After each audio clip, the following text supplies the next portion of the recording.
that's willing to consider trying to save the front of the building, if at all possible. You know, financially do that up to a point. Have they contacted her? No. They contacted me.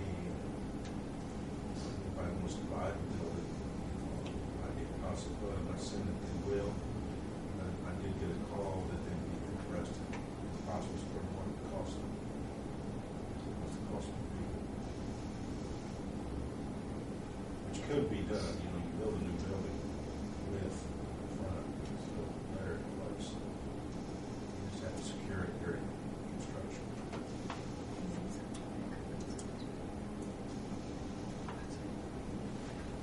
And that's basically why Drew recommended that maybe, we go ahead and secure the front, block it off, because, if we get a good snow, the roof will cave in and rest. And the way the trusses run, it would be that the building would go out to the front, not out the other way.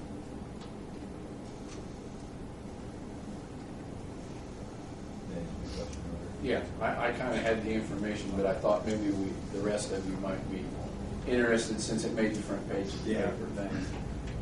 Yeah, thanks. Yeah, thanks, Joe. Keep up the good work. Well, I was just trying to allay the fears of the public that we were on top of it. I think I may ask a question, not about that particular piece of property. Earlier last year, we had contacted some owners of a garage that had collapsed at 321 East Central Street and didn't really find out. I noticed it's not been taken care of. Just kind of wanted to find out if those people replied to our letter and let them know what was happening with them. Those people who could never get a hold of, I read in the Greensburg Daily News in legal advertising that it would be sold at sheriff's auction today. Okay. And so now we need to find out who purchased the building and we'll notify them. Okay, and then I have one other one that was brought to my attention. This summer, the city was called upon to clean up a place here in town. The address was 222 North Anderson Street. It's a 3-walled structured house that's supposed to be under remodeling. Building permit was issued 9/19/07. And I have instructed Kathy that if we're within the rights of the law, we are not going to issue them another permit. Okay. I've done nothing. It's nothing but a cracker box, 3-sided cracker box, if you will, and needs to come down. What was the address, Bruce? 222 North Anderson Street. While we were there cleaning the property up, the lady that lives north of that piece of property came out and spoke to us. It was very kind and let us know the details of what had happened while the gentleman was doing the work. He hired somebody to cut a tree down, knocked the lady's fence down on the next property line, and now it has fallen and collapsed, which has become very dangerous. And I told her, I said, well, when we get back to the discussion, we'll bring it up and find out where we stood on it and if something was going to be done. That was her main concern, if there was going to be another permit issued to him, just to prolong it, or if, they were actually going to have him tear it down. And I'd have to check with the attorney here, Kathy, to see. I don't think there's anything that forces us to issue another permit when he's done nothing since he got the last one. Sometimes you have to look at the rights of the neighbors. Would he not have to come in and provide the same documentation when he got the first one, which would be site plan, layout of what he's looking to build, and so on? So, at that point, Who owns that property? Shannon Claver is the person who owns the property. There's been no kind of effort made on it as far as I can see. I know I've worked with Kathy on that one a little bit too, and for what it's worth, he was claiming military. He's in the guard.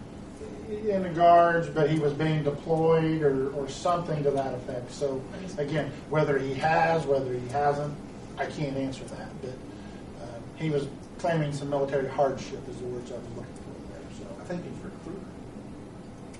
I do too. yeah, I just know something military Well, the lady there, when we came because out, we were she catching was- heck from people because we were picking on veterans. His Yeah. wife was deployed, but He stayed home. I think so, because they have a 5G. actually the lady that lives in front of the property.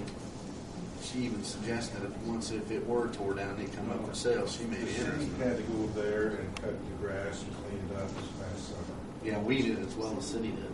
We went and boarded it up before he tore it Street back. park.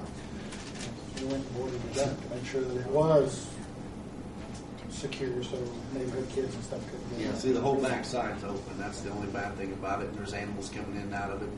According to her, there's different kinds of wildlife living there, and kids going in and playing in it as well. So We're concerned, when's it up? When's she supposed to bring that up, Kathy? So I'll send him an unsafe, if it's not that unsafe, we'll send him an unsafe building notice again. When did it expire? At the end of last year. It's good for a year. As long as no activity's been done for a year. Send him a letter, see if he'll tear it down. No, it's right. It's on the alley. It's on the alley. Okay, I It's know. barely on. Real small lot, real small. If you go down the alley and you turn your wheel just a little bit, you might. I know where it's at. I got one other question for Scott, and that's, I heard rumors that the old Mancino's building had water standing in it. It does. We've looked at that and just recently we're made aware of it. I think Street Commissioner Foster Kemper and the mayor were out doing something on the Lincoln Street project and brought it to our attention. So we're looking into that one now about sending that gentleman's. That again is one I think that is. We need to take pictures. Yeah, we need to get pictures and stuff taken. And, if the weather breaks, we'll probably take aerial truck out, go above, again, take pictures and document and stuff. Is that whole area an unsafe area? That whole building and lot situation an unsafe?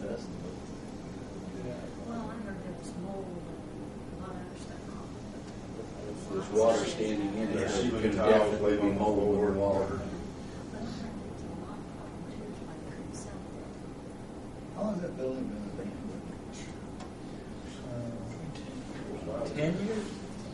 Is there a lot problem? I heard there was a lot problem with the building, that's why it couldn't be sold. I know he's been approached many times Many. by people. I mean, that's prime real estate. What I had heard was he had it tied up in some other projects as collateral. I would think the collateral value is Yeah, be yeah. down. He said there let that go out.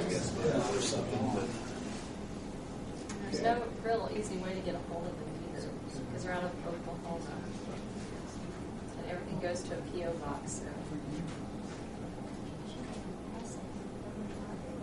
I wouldn't want to be taxed on, just let it sit there and rot. Anything else come before the board? Thank you, and we'll stand adjourned.